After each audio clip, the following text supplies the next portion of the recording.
Ethanol blending कर रहे हैं, सुना आपने? Ethanol blending programme. इथेनॉल क्या है? इथेनॉल एक तरह का क्या है? बायोफ्यूल है। अब बायोफ्यूल क्या होता है? बायोफ्यूल वो होता है जो किससे बने? बायोमास से। बायोमास क्या होता है? ये तो आपको बताना पड़ेगा ना, बायोमास क्या होता है। हाँ, उनका वेट होता है, उनका मास है। तो वो देखिए कोयला कैसे बनता है, वो लंबे समय तक बायोमास कहाँ था? प्रेशर की सिचुएशन में नीचे क्रस्ट में दबा हुआ था, तो वो कोल का फॉर्मेशन कर लेगा। जो शॉर्ट ड्यूरेशन में बन जाए उसको कहते हैं बायोफ्यूल। उसी वेस्ट से या प्लांट प्रोडक्ट से या एनिमल प्रोडक्ट से अगर आप फ्यूल बना पाते हैं बायो से, और शॉर्ट ड्यूरेशन में बना पा रहे हैं, तो उसको बायोफ्यूल कहेंगे। बायोफ्यूल क्या है? इथेनॉल। इथेनॉल क्या है? इथाइल अल्कोहल होता है। Ethanol ethyl alcohol. अगर आप जानते हो तो दो तरह के अल्कोहल होते हैं, इथाइल अल्कोहल और मिथाइल अल्कोहल। ठीक है, ये इथाइल अल्कोहल होता है। अब देखिए ये तीन चार तरह के हैं इथेनॉल ब्लेंडिंग। अगर आपने सोचना हो तो 20% हम ब्लेंड कर रहे हैं इसको। एक है first generation biofuel. First generation का, इसको 1G बोलते हैं, उसमें लिखा हुआ फर्स्ट जनरेशन उसको बोलेंगे बायोफ्यूल को। इस पे मेंस में क्वेश्चन आ चुका है, ठीक है, फिर आने की संभावना है। जो एडिबल प्रोडक्ट से बने,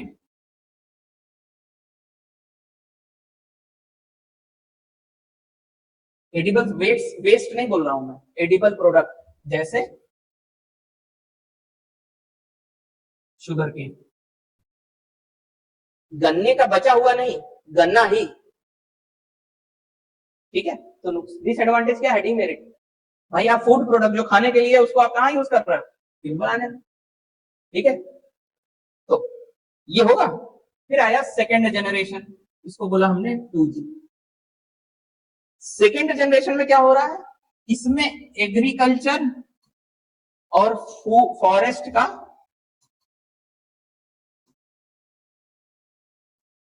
रेसिड्यू यूज कर रहे हैं, मतलब बचा हुआ। अब गन्ना जो वो का वेस्ट जो बचा रह जाता है शुगर मिल में, वो यहाँ यूज कर रहे हैं बायोफ्यूल बनाने के लिए। तो ये ज्यादा अच्छा है। ठीक है, क्योंकि आपने जो उसमें से फूड था वो निकाल लिया, चीनी बना लिया आपने। ठीक है, 2G आया। उसके बाद आया 3G। 3G में क्या यूज कर रहे हैं? 3G में हम यूज कर रहे हैं एलगी, यानी कि micro organism.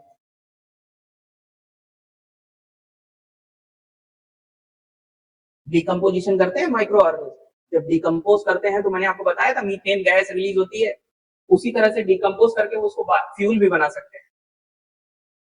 Certain bacteria, certain algae. कहीं कहीं बैक्टीरिया यूज होता है, कहीं कहीं एलगी यूज होता है।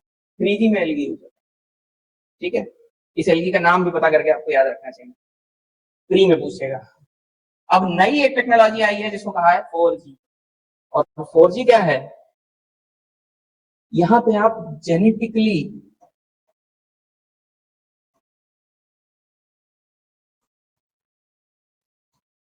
मॉडिफाइड प्लांट्स का यूज कर रहे हैं। ये सब क्या है? इसको बोलते हैं फीड स्टॉक। फीड स्टॉक का मतलब होता है कुछ भी बनाने के लिए जो मेन प्रोडक्ट होता है, जैसे रोटी बनाने का मेन प्रोडक्ट, हाँ, तो वो आटा ही है उसका फीड स्टॉक रोटी का। उसी तरह इसमें फीड स्टॉक क्या है? Sugar cane. इसमें फीड स्टॉक क्या है? जो भी बचा कुचा रेसिड्यू, यानी कि फूल पत्ते, जो भी फॉरेस्ट का जंगल का वो वेस्ट बचा या एग्रीकल्चर का वेस्ट बचा, वो सब है। इसमें क्या है? वो फीड स्टॉक एलगी और माइक्रो ऑर्गेनिज्म है। और इसमें क्या है? Genetically modified plants which are rich in carbon, which are rich in carbon, जो कार्बन में ज्यादा है, जिनमें कार्बन कंटेंट ज्यादा होगा, वो वाले प्लांट। ठीक है, तो हमने इथेनॉल यानी बायोफ्यूल बना लिया। बना लिया, अब क्या करें? अब हमने इसको क्या कहा? हम इसका क्या करेंगे? Ethanol blending. और ये कब आया? National fuel policy, national biofuel policy 2018 में अडॉप्ट किया, ठीक है। और इसमें क्या कहा कि हम 20% इथेनॉल, 20% इथेनॉल को किसमें ऐड करेंगे, 80% किसमें, फ्यूल में, जो फ्यूल हम यूज करते हैं, यानी कि गैसोलाइन का मतलब होता है पेट्रोल, पेट्रोल में, डीजल में भी करेंगे, पेट्रोल ज्यादा, क्योंकि ज्यादा व्हीकल आपके पेट्रोल पे चलते हैं, जितने टू व्हीलर है सब पेट्रोल से चल रहे हैं। 20% इथेनॉल, तो ये आपने देखा होगा स्टेशन पे लिखा होता है 20% इथेनॉल ब्लेंड, ठीक है। उससे आपका क्या होगा, इथेनॉल में कार्बन है नहीं, इसमें कार्बन है, 80% है, 20% का कार्बन इमिशन कम किया आपने, ठीक है। ये मकसद है करने का। प्रॉब्लम क्या है, प्रॉब्लम है, चैलेंज क्या है इसका,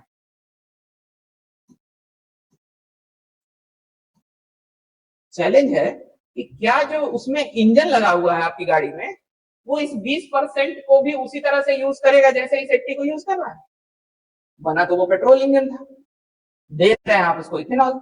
मतलब जो आपका आईसी इंजन हैं वो क्या होने चाहिए, मॉडिफाई होने चाहिए, किसके हिसाब से, किसके हिसाब से होने चाहिए, तभी तो वो अपनी इफिशियंसी के, पता चला आपने पेट्रोल भराया, जला 80% ही, ये 20% क्या हुआ, वेस्ट हो गया एक तरह से, वो इंजन उसको यूज में ही नहीं ले रहा, अगले और 5 साल किया और फिर इंजन ही बैठ गया।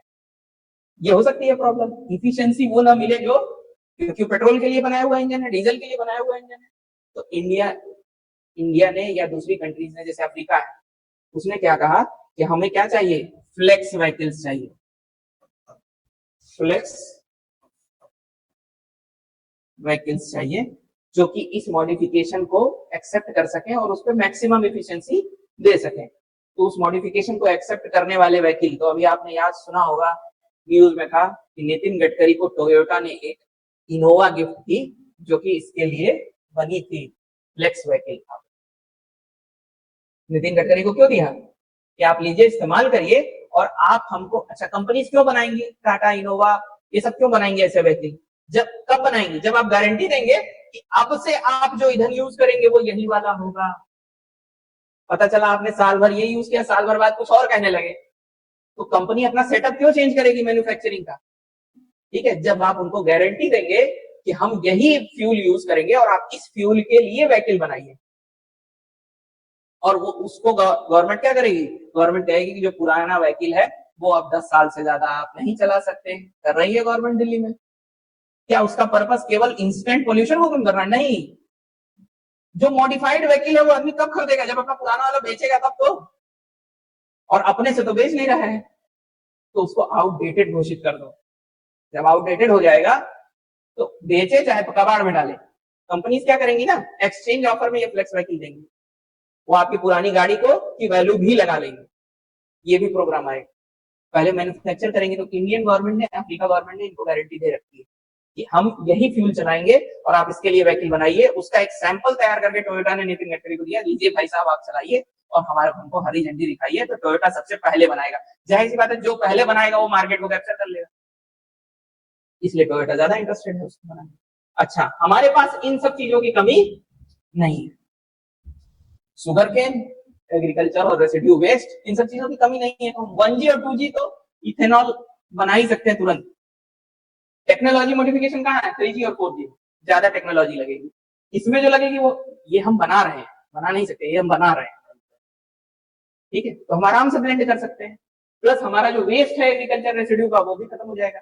इस वाले में तो ऑब्जेक्शन हो रहा था, क्योंकि ये आपके नेशनल फूड पॉलिसी को भी वो करता है कि आप क्यों फूड प्रोडक्ट को यूज करके और उसको फ्यूल में कन्वर्ट कर रहे हैं या लोगों पास खाने को नहीं। लेकिन 2G में आप कर सकते हैं।